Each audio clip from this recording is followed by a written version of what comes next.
একদিন একজন পিপাসার্ত মুসাফির কুয়ার পাশ দিয়ে যাচ্ছিল। সেখানে এক মেয়ে কুয়া থেকে পানি তুলছিল।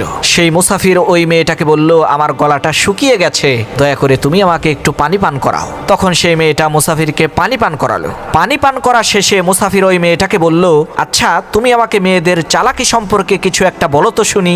তখন হঠাৎ করেই সেই মেয়েটা চিৎকার করে বলতে লাগলো, আমাকে বাঁচাও, আমাকে বাঁচাও।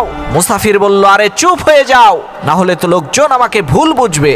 তখন সেই নারী নিজের উপরে পানি ছিটানো শুরু করলো এবং জোরে জোরে চিৎকার করতে থাকলো।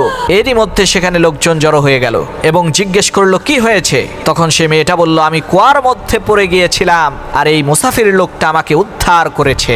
তখন লোকজনেরা মুসাফিরের অনেক প্রশংসা করলো, তাকে পুরস্কৃত করলো। তখন সেই মেয়েটা মুসাফিরের কানে কানে বলল, তুমি যদি মেয়েদেরকে কষ্ট দাও তাহলে তোমার সুখ শান্তি সবকিছু সে কেড়ে নেবে, আর যদি তুমি তোমার নারীকে সুখে রাখো তাহলে সে তোমাকে মৃত্যুর দ্বার থেকেও বাঁচিয়ে আনবে।